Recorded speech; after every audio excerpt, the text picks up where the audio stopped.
할렐루야! 보좌에 계신 어린 양을 찬양합니다. 주의 주권과 나라가 우리 삶 가운데 온전히 이루어질 것입니다. 우리 주 하나님을 앙망할 때, 우리 주 예수 그리스도의 이름으로 일어날 때, 성령 안에서 기도할 때 하나님께서 오늘도 승리 있게 하실 것입니다. 11월 24일 수요일 아침 예배 성사임이 하나님께 올려드립니다. 우리 다 함께 사도신경으로 신앙을 고백하며 이 아침을 시작하기 원합니다.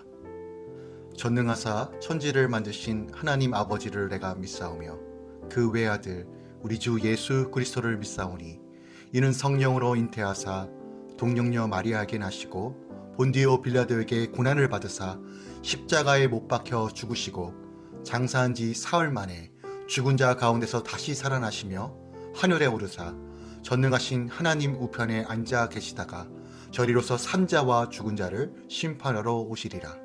성령을 믿사오며 거룩한 공예와 성도가 서로 교통하는 것과 죄를 사하여 주신 것과 몸이 다시 사는 것과 영원히 사는 것을 믿사옵나이다. 아멘. 오늘 하나님의 말씀은 요한계시록 4장 1절부터 11절까지입니다. 요한계시록 4장 1절부터 11절까지입니다. 이 일 후에 내가 보니 하늘에 열린 문이 있는데 내가 들은 바 처음에 내게 말하던 나팔 소리 같은 그 음성이 이르되 이리로 올라오라. 이후에 마땅히 일어날 일들을 내가 내게 보이리라 하시더라.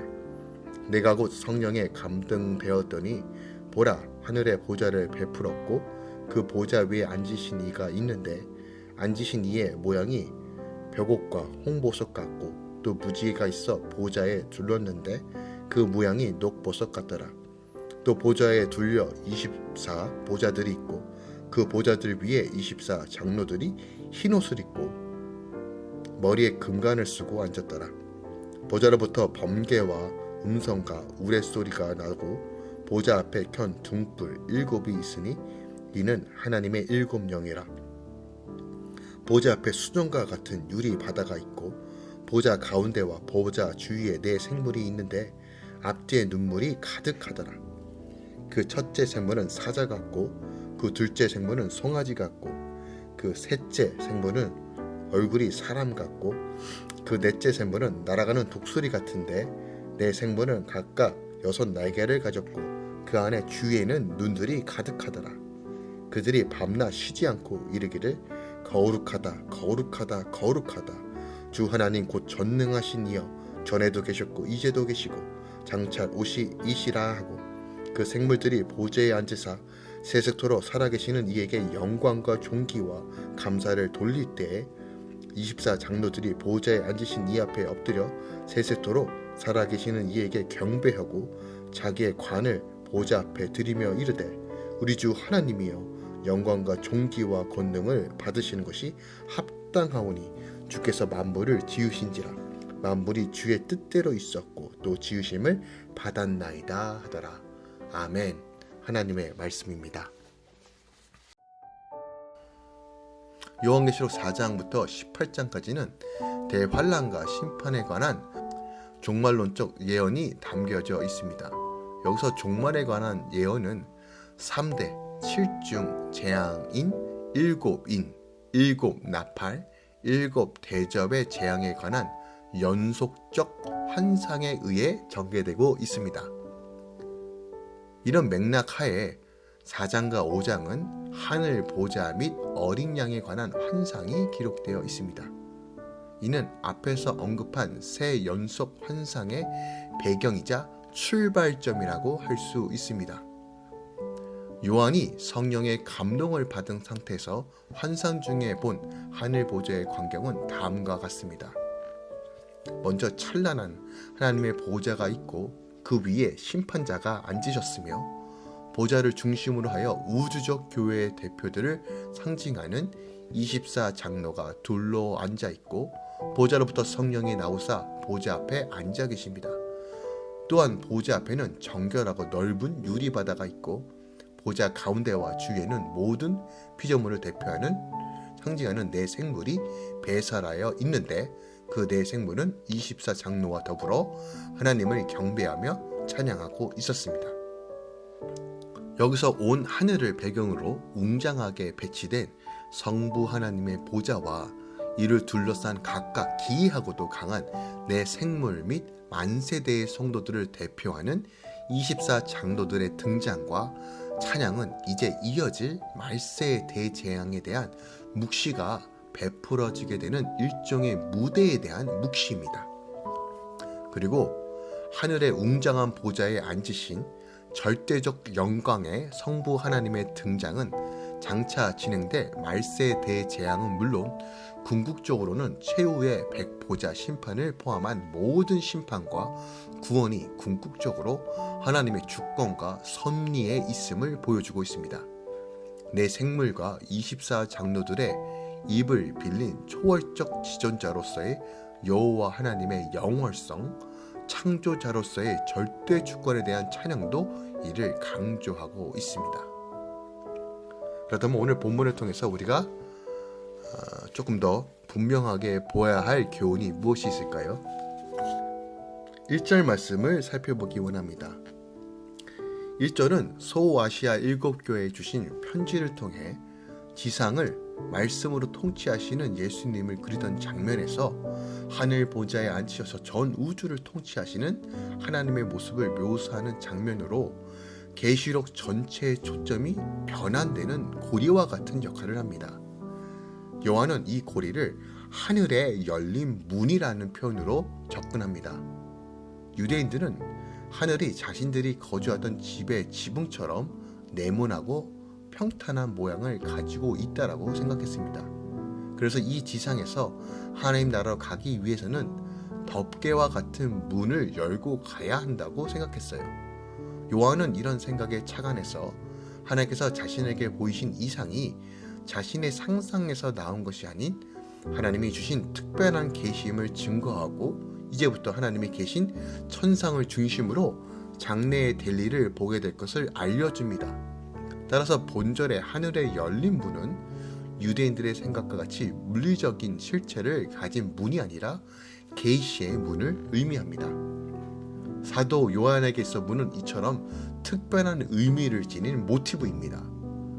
그는 일반적으로 문을 하나님과 인간 사이의 교통을 위해 혹은 인간이 구원에 이르기 위해 필수적으로 거쳐야 하는 그리스도를 통한 회개를 상징하는 이미지로 생각했습니다. 그래서 주님을 나는 양의 문이다 라고 표현한 것도 같은 맥락에서 생각할 수 있어요.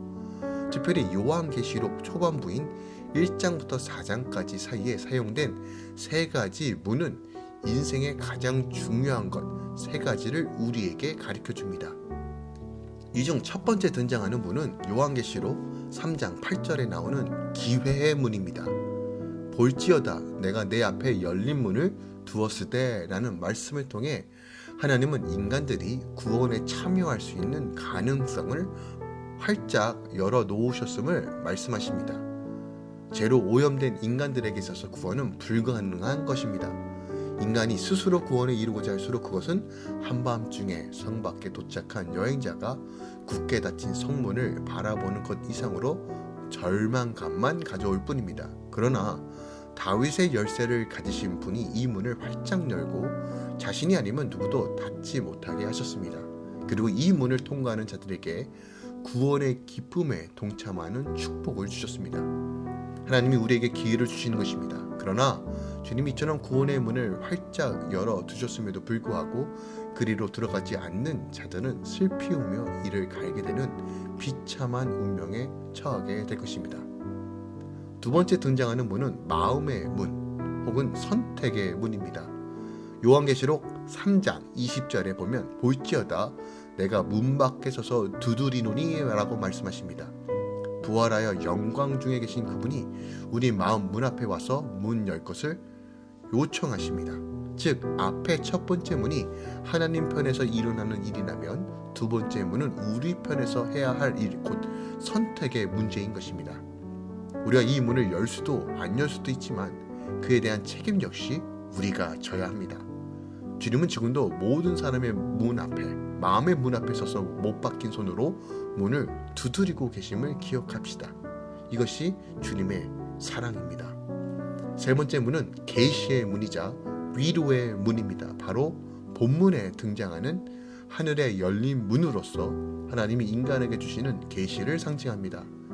이 문이 우리에게 위로가 되는 것은 이 문을 통해 임한 계시를 요한이 본 것과 같이 하나님께서는 당신을 우리에게 보이실 때 절대로 패배자의 모습이나 실패자의 모습으로 나타내시지 않기 때문입니다.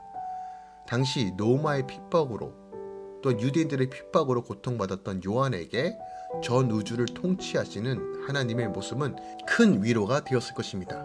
그리고 이 계시록을 읽는 당시의 많은 성도들 역시 장차 있을 하나님의 심판 예언에 큰 힘을 얻었을 것이에요. 오늘날 어지러운 세상을 사는 성도들에게 있어서 하나님의 계시, 곧 말씀으로 하나님의 온 세상의 통치자이심을 깨닫게 되는 일만큼 그렇게 큰 위로가 되는 일도 없을 것입니다. 사랑하는 할렐루야 성도 여러분, 하나님께서는 우리에게 또한 사도 요한이 말한 이 세 가지 문이 모두 허락하셨다는 것을 분명하게 말씀하십니다.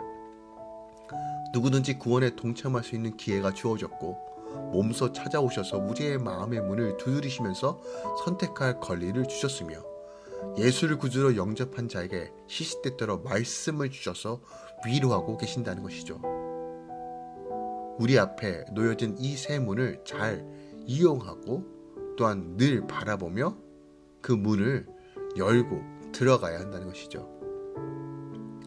들어가야 할 때 들어가고 열어야 할 때 열고 아울러 하늘의 열린 문을 통해 공급되는 신령한 위로를 우린 누려야 합니다. 이는 문을 통해 새로운 환경으로 나아가는 성도가 새로운 세상 곧 하나님의 나라로 나아가기 위해 거쳐야 할 중요한 조건이기 때문입니다. 우리가 요한복음 10장 9절 말씀 한 번 더 보기만 합니다. 내가 문이니 누구든지 나로 말미암아 들어가면 구원을 얻고 또 들어가여 나오면 꼴을 얻으리라. 주님께서 오늘도 우리에게 말씀하십니다. 참된 평안과 안식, 이 계시의 문이 우리 앞에 있습니다.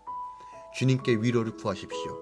주님만이 참된 위로자 되시며 생명의 문이십니다. 오늘도 주께서 주신 그 힘으로 오늘 하루 살아가시길 예수 그리스도로 축원드리고 부탁드립니다. 기도하겠습니다. 사랑하는 주님 감사합니다. 우리 앞에 하늘의 문을 여시고 참된 위로와 격려를 주신 하나님, 이 마지막 때를 살아갈 때 수많은 어려움과 도전과 공격이 있지만 때에 따라 내리시는 하나님의 이른 비와 늦은 비를 우리 채우시며 위로하시고 붙들어 주시는 그 하나님을 바라봅니다. 두려워하지 않겠습니다. 하나님만 바라보겠습니다. 주님으로만 채우겠습니다. 성령 하나님 붙들어 주시고 주님 오시는 그날까지 믿음을 지키며 온전히 승리하게 하소서. 이제는 우리 주 예수 그리스도의 은혜와 우리 하나님 아버지의 놀라우신 사랑과 성령님의 내주셨던 충만 역사하심이 오늘도 주님께서 주시는 그 위로를 붙들며 그 힘을 붙들며 믿음으로 걸어가며 하루하루 주님을 예배하며 찬양하는 모든 할렐루야 공동체와 함께 예배하는 주의 자녀들의 삶 가운데 이제로부터 영원까지 함께 있을지어다. 아멘.